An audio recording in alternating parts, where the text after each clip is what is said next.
राधे, जय श्री कृष्णा। आज मैं आपको देवपितृ अमावस्या के व्रत की कहानी सुनाने जा रही हूँ। कहानी सुनने से पहले अगर अभी तक आपने मेरे चैनल को सब्सक्राइब नहीं किया है तो कृपया मेरे चैनल को सब्सक्राइब करें, साथ में बेल जरूर प्रेस करें ताकि मेरे आगे आने वाले वीडियो की नोटिफिकेशन आपको सबसे पहले मिले। अगर आपको कथा अच्छी लगे तो कमेंट बॉक्स में राधे राधे जरूर लिखें। धन्यवाद।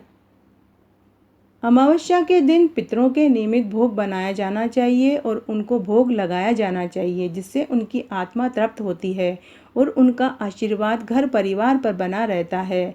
घर में सकारात्मक ऊर्जा बनी रहती है और घर में बच्चों के विवाह, नौकरी और व्यापार में आ रही बाधा भी दूर हो जाती है। रोग और दोष भी परेशान नहीं करता। घर में अन्न धन के भंडार भरे रहते हैं। लक्ष्मी जी का आशीर्वाद रहता है। भगवान विष्णु का आशीर्वाद हमेशा बना रहता है।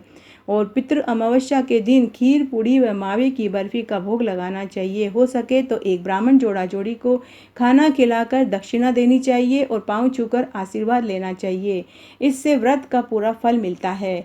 कथा इस प्रकार है। एक बार एक गांव में एक पंडित और पंडितानी थे। पंडित जी लोगों की जन्मपत्री बनाते थे और देखते थे। इससे जो मिल जाता था उसी से उनका गुजर बसर चल रहा था। गांव में सभी पंडित जी पर आंख बंद करके विश्वास करते थे। गांव में अगर कोई भी किसी काम से शहर जाता था, शादी समारोह में या किसी शोक में, तो वो अपनी जमा पूंजी पंडित जी के पास रखवा कर चले जाते थे और वापस आकर अपनी जमा पूंजी उनसे वापस ले लेते थे। गांव के सभी लोग उनके ऊपर आंख मीच कर विश्वास करते थे। एक बार की बात है, पंडित जी मंदिर जा रहे थे तो गांव के सेठ सेठानी उनसे मिलने आए। सेठ सेठानी बोले, पंडित जी, हम आपके पास ही आ रहे थे। पंडित जी ने पूछा कि सब कुशल क्षेम तो है? तब सेठ सेठानी बोले कि सब ठीक है। हम दोनों पति पत्नी 4 धाम की यात्रा पर जा रहे थे। हम अपनी जमा पूंजी और गहने और जमीन के कागजात आपके पास रखवाने आए हैं। हमें अपने बेटा बहू पर भी विश्वास नहीं है। हमें खुद से ज़्यादा आपके ऊपर विश्वास है। पंडित जी ने कहा कि यह तो आप सबका बड़प्पन है। यह तो आप अपना मेरे ऊपर भी जो विश्वास रखते हैं उसके लिए बहुत बहुत धन्यवाद। तब सेठ सेठानी एक बहुत बड़े पैसे की और गहने की थैली पंडित जी को पकड़ाते हैं, प्रणाम करते हैं, जाने लगते हैं।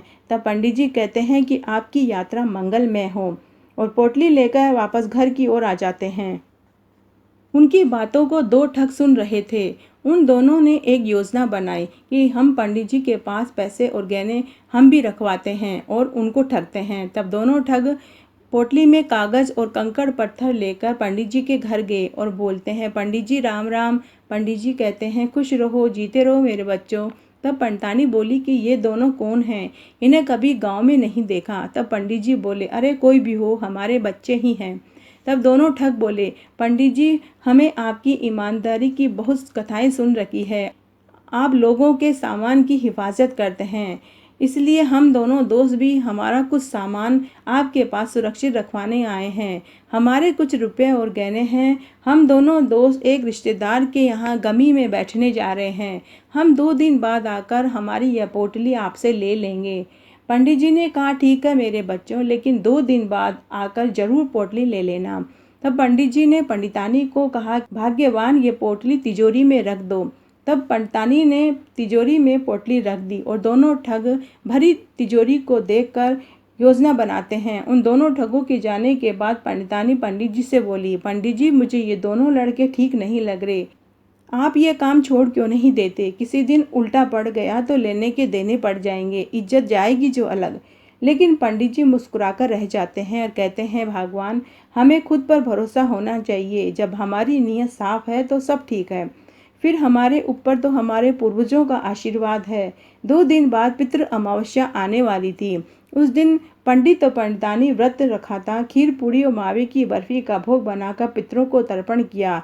एक थाली भर कर पितरों के निमित्त रखा। उस दिन दोनों ठग अपनी पोटली लेने आए।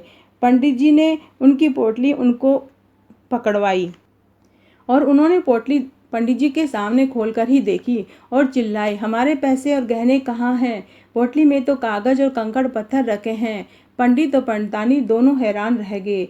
तब पंडित जी बोले, बेटा, जो तुम देकर गए हो मैंने तो वही तुम्हें दिया है। मैंने तो पोटली खोलकर भी नहीं देखा। तब दोनों ठग बोले, क्या हम झूठ बोल रहे हैं? पोटली में तो हमारे 10,000 नकदी और चांदी और जेवर थे।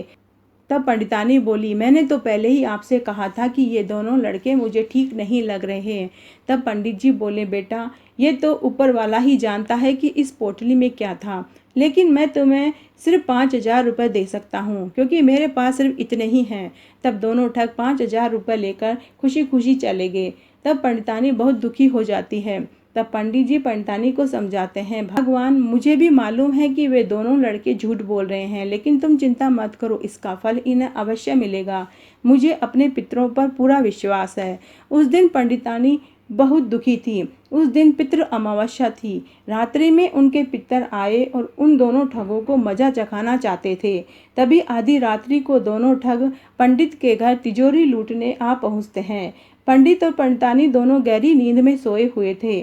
तब उनके पितरों ने सर्प का वेश धरा। जैसे ही ठगों ने तिजोरी खोलनी चाहिए, सर्प ने उन दोनों को डस लिया। दोनों ठग जोर जोर से चिल्लाए। तभी पंडित और पंडितानी की नींद खुल गई। दोनों ठगों को देखकर पंडित और पंडितानी बोले, तुम यहाँ क्या कर रहे हो? तब उन दोनों ठगों ने पंडित जी से माफ़ी मांगी और 5,000 रुपये भी लौटा दिए। तब पंडित और पंडितानी ने सांप को जाते हुए देखा और पंडित और पंडितानी समझ गए कि ये सर्प देवता और कोई नहीं, स्वयं पितर हैं।